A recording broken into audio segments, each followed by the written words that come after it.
Thank you, Spencer.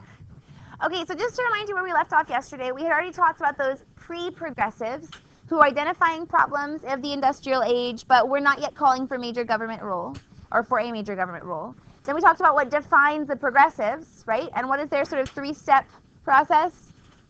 Investigate, educate, legislate, right? So the big focus there being on bringing government intervention. And then we began talking about some of the progressives. We really covered Upton Sinclair, who wrote the book The Jungle. And in The Jungle, he writes about, well, he's supposed to be writing about immigrants, but it turns out nobody cares about the immigrants. They're really focusing on the process of meat packing. And so that leads to what major legislation? The Meat Inspection Act. Very good, the Meat Inspection Act. So then we shifted our focus and we looked at the issue of patent medicines, right? And we talked about how Collier's magazine began to run a series of articles about patent medicines, which are basically like people would sell these concoctions. They'd tell you they could cure you of whatever, but they were mostly made out of like cheap and poisonous ingredients, and were actually pretty dangerous, not to mention a waste of money because they had absolutely no proof that they would actually help you. So we're going to look at some more of those examples. I think yesterday we did the pink pills for pale people, right? Here's the scrofula syrup, whatever that means. You will know that this is in a different text. It's not a physician. It's clearly has been sort of printed or transposed onto this label or whatever. That's after the reforms. One of the reforms would require that they not have false claims, so that calling him a doctor was not cool. I think we did electromagnetic bathing fluid together, didn't we? Good. Here's cocaine tooth drops. I feel fairly confident that my child would no longer be complaining of toothache if I gave them cocaine. Coca-Cola, when it was invented, the average serving contained about 60 milligrams of cocaine. So no joke that their slogan was, "You'll be surprised how quickly it will ease the tired brain." Yeah, because you'll be super high. Okay. So there's that. Here's maltine with coca wine. Again, this is cocaine in like this medicine that kind of like you guys have seen like Mary Poppins. They take cod liver oil or whatever every day, just like make them stay healthy. Maybe your parents give you vitamin C every day or something. Well, this is like a thing that parents would have given their kids. This is my favorite one. Espix cigarettes promptly cures asthma.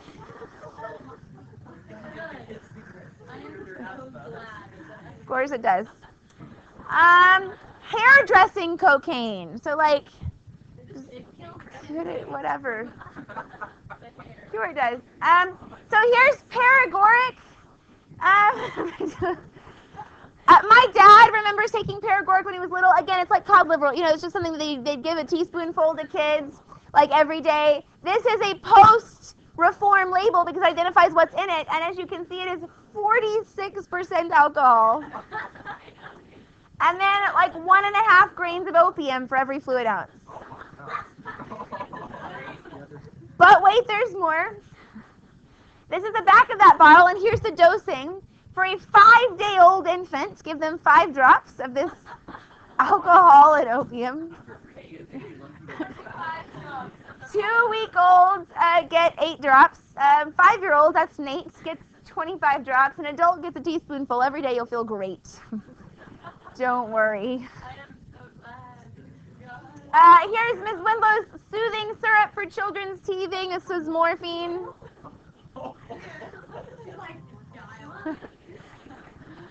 Here's Bayer aspirin, advertising for things that include aspirin, Lysol, and heroin, which apparently has cough sedative purposes. Why not? Who knew? So anyway, all of these things clearly are not safe. They're going to cause negative side effects. They're going to waste your money because they're not actually going to cure you of anything. Those Espix cigarettes are not going to cure your asthma. And so reformers are going to push for a change, and they're going to be successful, and then we'll see the passage of the Pure Food and Drug Act in 1906, the same year as the Inspection Act. So the Pure Food and Drug Act will be passed in 1906, and it requires things like they have to identify. They can't put false claims. They can't say someone's a doctor when they're not. So you saw the example of that. They have to identify ingredients. You saw the paregoric that had the 46% alcohol. They had to actually tell people what is in this concoction that you're about to put into your body. Certain chemicals were sort of more highly regulated, no, not banned yet, but required the idea of having a doctor's prescription, for example, is a new idea under the Pure Food and Drug Act, which is going to help to reduce like the access to some of the more powerful chemicals that existed. So there's that. Okay, so now let's turn our attention. So we've talked about some sort of consumer protections. In your notes, will you please label those last two pieces, that stuff about the jungle and the Meat Inspection Act and the patent medicines and the Pure Food and Drug Act, label that consumer protections. Those are just two examples of the many, many, many elements of consumer protection that they were looking into. But we're going to shift gears now, and we're going to talk about workplace protections. And so one of the biggest sort of watershed moments in the workplace protection movement is going to come in 1911 with the Triangle Shirtwaist Factory fire. And first, to answer your question, Mrs. Rodriguez, what is a shirtwaist? Okay, how many of you have seen the movie Mary Poppins? I love Mary Poppins.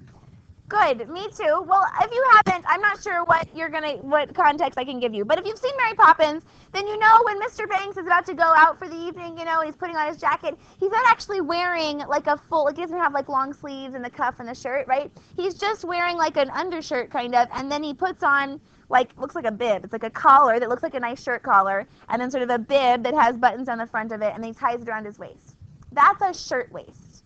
Okay, so men, when they would get dressed up formally, they would wear like a regular sort of undershirt looking kind of thing, and they just put on this shirtwaist and then put their jacket over it, and so then that sort of makes them look all fancy and whatever. So this is a shirtwaist factory, and it was on the 3rd or 4th floor, I can't remember now, of this high-rise building in New York City, and the room was about as big as our room, and in it there was between 50 and 60 young women, immigrants, almost all of them, who were working as part of the shirtwaist factory. And so they'd have them at narrow rows, narrow tables, and all be sitting. They'd have their sewing machine. All above them, hung from the ceiling, were sort of like, not conveyor belts, but like, string on a loop so that they could pull the next thing to them each time. And so each of them would sew their piece, and they would either put the finished piece in a basket on the floor next to them, full of, finished cloth, whatever, or they'd pick it, put it back up high and then push it down to the next person. So there's like cloth above you,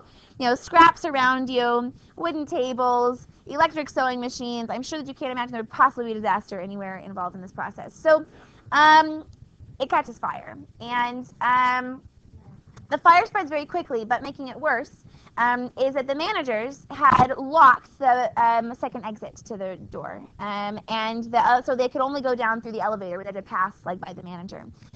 So the second exit was completely locked. They couldn't get out that way, and the elevator, of course, itself stops working pretty quickly in a fire and doesn't hold that many people anyway. It was kind of slow, and so almost all of the girls were killed, burned to death in the fire. A few of them jumped to their deaths. So people were walking by on the streets, below, and all of a sudden, these women jump out of the windows and, of course, die when they hit the pavement. A very small number, 4 or 5, I can't remember, escaped by forming like a human bridge between their building and the building next door. And a couple of them crawl out before the human bridge gives way. Anyway, so it's pretty shocking. It's a big tragedy. It makes all the front lines of the headlines of the newspapers. And people begin to push for some reforms, things like minimum workplace safety requirements. They also pass the Workmen's Compensation Act, which is a law that requires businesses to provide money either to the victim or their families if they die, if someone is injured in the workplace for something that is the fault of the workplace, some dangerous working conditions. Requires things like having 2 open exits. You can't lock doors inside. You have to have fire escapes. So different kinds of regulations. Again, the most specific I've given you so far is the Workmen's Compensation Act. They also are going to push for successfully the creation of a new cabinet office, cabinet level department. The Department of Labor will be created, whose whole purpose it is to advise the president and then work with Congress in enacting legislation to protect workers and to provide for their safety. So lots of reforms in that aspect. But then there's the question of child labor.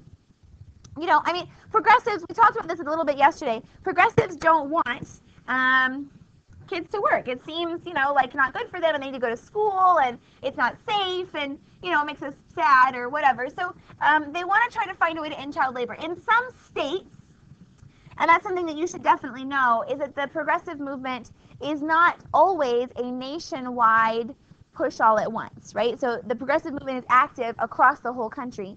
but many of the reforms the progressives enact happen at the state level, right? So they'll get a state to pass a law, and several states will do this. It's not always a national law. So several states passed some child labor laws for banning children from working more than a certain number of hours or from working under a certain age or whatever it is. But most of those are overturned in a case called Hammer, two M's, versus Dagenhart. And in Hammer versus Dagenhart, the Supreme Court basically says that the states have no authority to infringe upon the rights of contract. If a child and a business owner want to contract together for employment, that the states can't limit that. So most of those child labor laws are struck down. So the thing that finally succeeds in ending child labor? You're living proof of it right now. Education. Yeah, it's compulsory education. So compulsory education laws do work because short of like a time turner necklace, if you're required to have your body in school all day, you can't be working all day. That's kind of the way that works. And so compulsory education laws were upheld by the courts because the idea of education is seen as a legitimate interest of the state. And so compulsory education laws stood, and that was the way they ultimately ended child labor. But early on, those were really limited. Then there are some efforts to try to reduce women's hours or get women out of more dangerous jobs or stop women's labor altogether, which is again a very middle class idea, right? The progressives tend to be middle class, and what think back to Second Great Awakening and the separate spheres and the cult of domesticity. Women are supposed to be at home raising our children and making society a better place, not toiling away. It's bad for humanity if they work and then they can't have good children, and whatever. So there are quite a few efforts to try to regulate women in the workplace. I feel like I had a picture about that, but apparently I didn't, so we'll just keep here.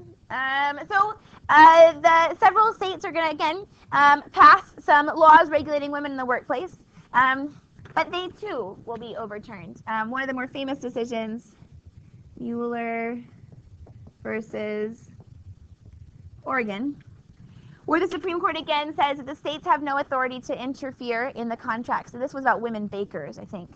And they were working longer hours than were specified. The state had limited women's hours to 7 or 8 a day or something. And the women working longer than that, and the government, sues the company. And the Supreme Court says, no, you can't stop a woman, a person from contracting for however many hours he or she wants to. So that was also struck down. So that's unsuccessful.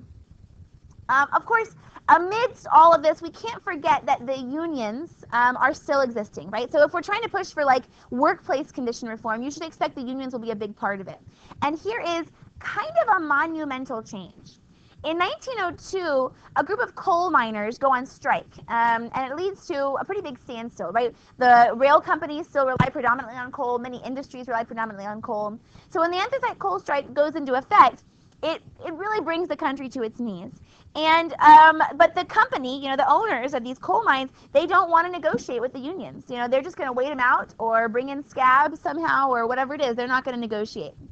Teddy Roosevelt, let me remind you, the President of the United States of America, he calls up the anthracite coal company and he says, listen, either you negotiate with the union or I will bring in the U.S. Army and we will take over your coal mine and we will do it ourselves and you'll lose your mine and you won't have it at all. So I'm not going to say that's a rousing support for the unions. He doesn't say you give the unions what they want. And of course, if Teddy Roosevelt had made good on his promise, all of the union people would be out of jobs because the U.S. government would be running the coal mine. But at the very least, for once, the government isn't directly opposing strikers, right? Isn't directly interfering or ending the strike. He actually says, no, you go to the bargaining table with that union or I'm going to come in and the government's going to take over your coal mine. To make sure that the country has the coal that it needs. So this is an important change. Again, we're not going to say the government in the progressive era is exactly pro-union, but they at the very least are going to back off from being so anti-union. So the progressive era will mark a change there.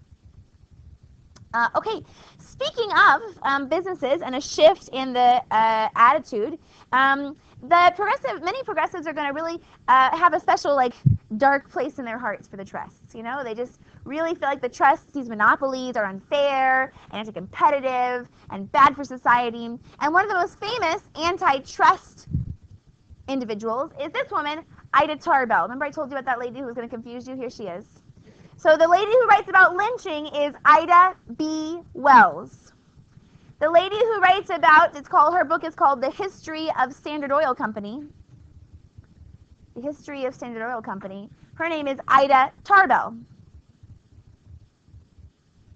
Ida Tarbell writes The History of Standard Oil Company. And in this book, so she's a, what did Teddy Roosevelt call them? Bringing up all this information. She's a muckraker, and she writes this expose about all of the terrible practices. She interviews people who've been fired by Rockefeller. She interviews people whose businesses have been taken over by Rockefeller when they outcompeted them. She interviews like angry ex-oil executives who, or railroad executives who like are upset about how much power Rockefeller had over them and like how they could transport things. All this information, she gets data from the U.S. government about the number of barrels controlled, whatever, all this business. And she publishes it all, basically saying, like, Rockefeller controls 90% of the country's oil. 90%. Either he directly produces it or he owns the pipelines that transport it. And she sort of shows how bad this is. And this catches a lot of people's attention. And so then we begin to see this pressure. We've got to do something with the trust. Do you remember a piece of legislation that might be usable here? The Sherman Antitrust Act, right? And so Teddy Roosevelt, again, will be the very first president to, hold on to your seats, use the Sherman Antitrust Act against the, what? He does! Rather than just using it for the Union, Roosevelt is now going to say, you know what, fine. So he uses the Sherman Antitrust Act to break up trusts. But this cartoon helps us to understand a little bit more detail about that, because Roosevelt, he believed that the only reason we should bust trusts, that's sort of the way they called it, this idea of breaking up the trusts, forcing them to be smaller companies. Roosevelt believed the only reason we really needed to bust the trusts is if they were bad trusts, if they were hurting people, if they were, raising prices or, being unfair or using poor conditions or something like that. And so Roosevelt was very selective in his application of the Sherman Antitrust Act. He would only use it, he'd only bring suit against trusts he didn't like. And so there was, of course, a lot of discretion there, a lot of favoritism. He got to choose which trusts were okay and which weren't. For example, Carnegie Steel was not targeted as a trust that needed to be broken up by Teddy Roosevelt. We'll talk about when they do eventually do that later. Standard Oil Company is not targeted as a trust that needs to be busted, even though Ida Tarbell, in her History of Standard Oil, is the reason why we had this big movement in the first place. Okay, let's shift gears again. Let's look at economic reform. So we looked at workplace reform. Let's look at economic reform. Yes, sir. Well, when you change gears in your car, it changes the way the engine works, but I've literally reached the end of my ability to explain that to you, so ask somebody that's not me. Okay, so shifting gears, changing the subject, whatever I'm supposed to say now. We're going to talk now about economic reforms. And remember those populists who had proposed, what did they propose? A change in the economic system? An income tax, right? They wanted us to shift away from property tax and towards income tax. Now, the government is going to have to raise some more money if we're going to do all these new things, right? Inspect the meat and enforce rules about Food and Drug Administration and enforce rules that relate to like the labor force. And if we're going to do all these new things, we're going to have some more money, right? Where's it going to come from? An income tax, that's right. And so the 16th Amendment will be passed and ratified by progressives. Progressives are going to push for this, and they will be successful. The 16th Amendment creates the national income tax. Remember, income taxes are banned under the original Constitution, so we had to actually change the Constitution, amend the Constitution to allow for an income tax. So there are actually 4 progressive amendments. We're going to learn all 4 of them eventually, but so you just want to kind of be ready to memorize them. The 16th Amendment, the national income tax. All right, switching gears again, or changing the subject again. We're going to look at the environment. There are progressives who are very concerned about the environment and about all this urban sprawl, and there's pollution. Interestingly, like the city of Chicago, I wish I had the image of it still, but they put out this like pamphlet encouraging people to move there, and it was like, the air is so healthy you can see it. Yes. But so people are trying to like be like sort of roll with the pollution punches, but there is some concern about all of this like sort of environmental degradation, and we begin to hear pretty vocal calls from individuals who want the environment to be protected. But those individuals sort of break themselves down into two distinct groups. There are conservationists, and then there are preservationists. Okay, so we've got conservationists versus preservationists. Not quite. So one of the most famous preservationists is a guy named John. I have no idea how to pronounce his last name. Muir? No idea. There it is though. That's his name. John something. John M. And of course one of the most popular or famous conservationists, Teddy Roosevelt.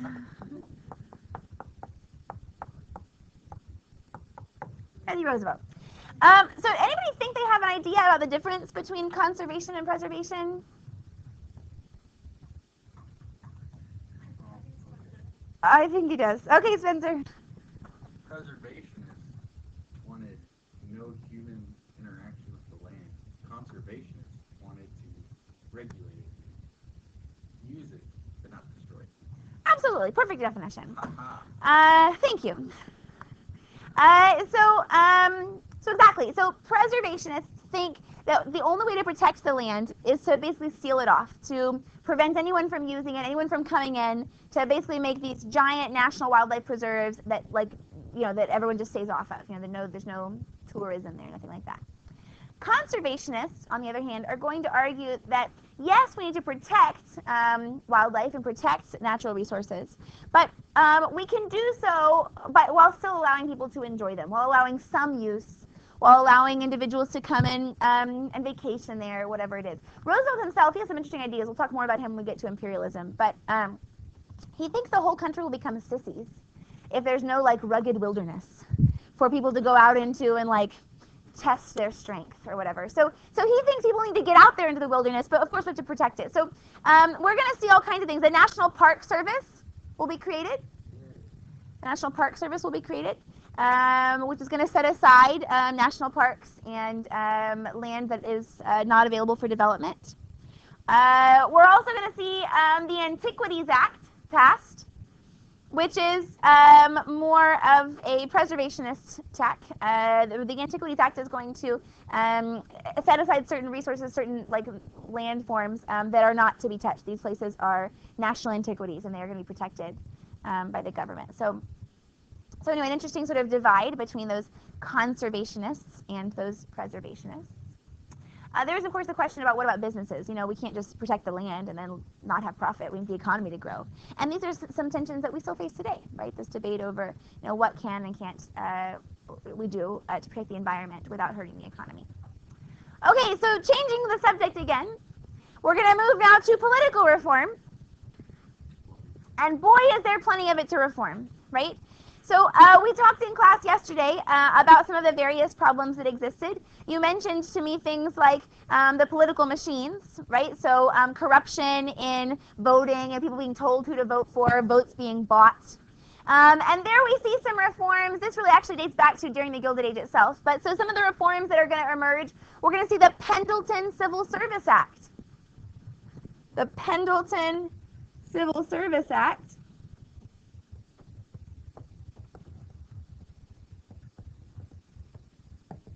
And the Pendleton Civil Service Act is going to end the practice of, see if I can write and talk at the same time, of patronage.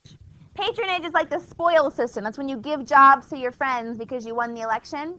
The Pendleton Civil Service Act is going to make that much more difficult. Now government jobs are going to be more closely regulated. They have to be given to qualified individuals. They can't be given just to your political supporters. So we'll see the Pendleton Civil Service Act trying to reduce that kind of corruption. We're also going to see the rise of the Australian ballot system, which just means secret ballots. So rather than you have to, go out in public and go to the table and pick the ballot. There's different colors per party and drop it into a clear glass jar, Now there's secret ballots where ballots are created by the government itself and you cast them secretly and your name is not attached to them, things like that. So we'll see the shift to that Australian ballot system. At the state level, so not at the national level, at the state level, we're going to see reforms that try to bring more individuals into government, increase the influence of individuals in government. Things like direct primaries. So what does a primary election do? Right, so like you might remember, maybe we don't want to remember, from this past election cycle, there were like 19 Republicans who were running for the nomination. There were 5 Democrats in the beginning. The primaries was the process by which we chose which of those Republicans and which of those Democrats was going to actually run in November, for the actual presidency. So the primary elections, so prior to this reform, there weren't any primaries. The parties, the leaders of the party would just choose, right? So like whoever the elites in the party were, they just decide, here's the person, here's our guy, here's the person we want. And you might go, well, okay, why does that really matter, Mrs. Rodriguez? But think about it. In Texas, y'all, okay, in Texas, did it really matter, sorry, all of you Democrats, did it actually matter if you voted in the presidential election in Texas? Yes. Well, yes, because it's an instrument of democracy, because there are down ballot races, yes, for a lot of reasons. But in terms of determining the winner, it didn't actually matter, right? We all knew that whoever, it didn't matter who it was, that whoever was the Republican nominee for president was going to win Texas electoral votes. That means that if you didn't get a say in who the Republican candidate was going to be, did you get a say at all? No, because lots of states are one-party states like Texas, right, where there's this one dominant party. So as a result, lots of people around the country were having essentially no influence at all. The party in their state was so dominant that whoever the party leaders chose became the person who was elected, and there was no public involvement. So the idea of allowing the people to vote in the primaries, the people to have a say in who their candidate will be, means that in one-party states you can still actually have a voice, right? Many Democrats in Texas choose to vote in the Republican primaries because it's the only way that they're going to really affect the outcome of that national election. At this point anyway, that might change. Certainly was closer in 2016 than it ever has been. Some other reforms we're going to see at the state level, they're going to change the way they organize city governments. There's 2 different models. You can read about this in your book. I'm not going to go into a lot of detail. There's the commissioner system and the city manager model. But they're trying to find more efficient, more professional ways to run the city. To have somebody in charge who knows what they're doing and can be sort of better at it. At the state level, we're going to pass all kinds of laws trying to give the people more voice. Among them, initiative, referendum, and recall. We're going to talk about each of the 3 of them. First, there's let's do recall first. First, there's recall. So let's say that, Preston campaigns for class president, and she promises, as every 4th grader who's ever run for class president has ever done, that she will get us free pizza every Friday. Here we are, we elect her, and where's the free pizza, Preston? It is 6 months into school, where is the free pizza? And she can't answer for it, and so what might we want to do? Well, if there's no recall, she's in office for however long her term is, there's nothing we can do about it. But with the idea of recall, we can actually hold an election to unelect her. If enough of us sign a petition calling for recall, then we'll hold a special election where we'll all go to vote. And if the majority of people vote to recall her, she'll get kicked out of office. And we'll get to put somebody else in her place, vote again, to fill the opening. So that's recall. So recall helps to hold elected representatives more responsible to the people, right? They have to kind of follow through, and if they don't, people can, if they get mad enough, can get them out of office. Then there is referendum. And in a referendum, let's say that the Congress, the state legislature, remember these are only state level, there's no such thing as a national recall, there's no national referendum, there's no national initiative. But let's say that at the state level, the state of Texas wanted maybe to pass a law, banning smoking in all public places. So not just in restaurants, but nowhere in public can you smoke.